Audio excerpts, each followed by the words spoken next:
மக்கா இன்றைக்கி நம்ம மீன் குழம்பு தான் வைக்க போகிறோம். நவரை மீன்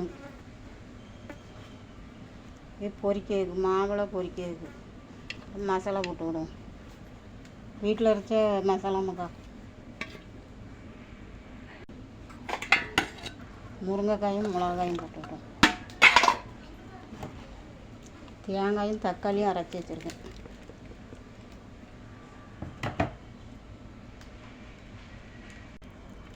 புளி நனைய போட்டு வச்சுருக்கேங்க, அரைச்சிக்கிடுவோம்.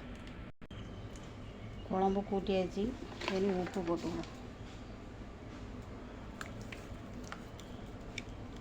சரி, அடுப்பு அதிகம் போட்டு தீ எரியுது மக்கா. இனி குழம்பு அடுப்பில் போட்டுக்கிறோம். பொரிக்கிறதுக்கு மசாலா போட்டுவோம். கான்ஃப்ளவர் மாவு, கடலை மாவு, வத்த பொடி, அவ்வளோதான். உப்பு போட்டு விடுவோம். இதெல்லாம் விரச்சி விடுவோம். மசாலா போட்டு விரச்சி வச்சுருக்கோம். குழம்பு காயது வரைக்கும் கொஞ்சம் ஊறட்டு. குழம்பு காஞ்சிட்டு மக்கா எண்ணெய் இறக்கிவிடும். இறக்கிக்கிட்டு தாளிச்சிக்கிடும். எண்ணெய் சட்டியில் ஊற்றி வச்சுருக்கேன். நான் அடுப்பில் வச்சுக்கிடும். எண்ணெய் காஞ்சிட்டு கடுகு போட்டுவிடும்.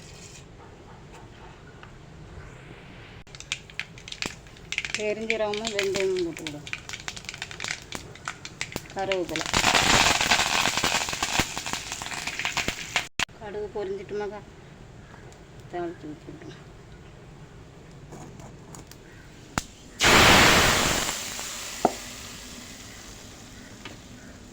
குழம்பு வச்சாச்சு. முருங்கைக்காய், மிளகா எல்லாம் போட்டு அழகாக குறு நீட்டு வச்சுருவோம். சரி, இனி மீன் பொரிச்சு விடுவோம். ஓசையில் வச்சு எண்ணெய் ஊற்றி வச்சுருக்கோமாக்கா. எண்ணெய் கொஞ்சம் காயட்டும். நவரை மீன் குழம்பு ரெடி ஆகிட்டு. இனி மீன் பொரிச்சு சாப்பிட வேண்டியதான். நல்லா அழகாக மசாலா பொடி போட்டு விரச்சி வச்சுருவேன். எண்ணெய் காஞ்சிட்டு மீனை போட்டுக்கணும்.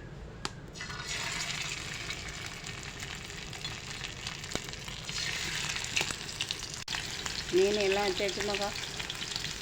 இனி பொரிச்சுக்கிடும். மக்களே, மீன் பொரிச்சாச்சு.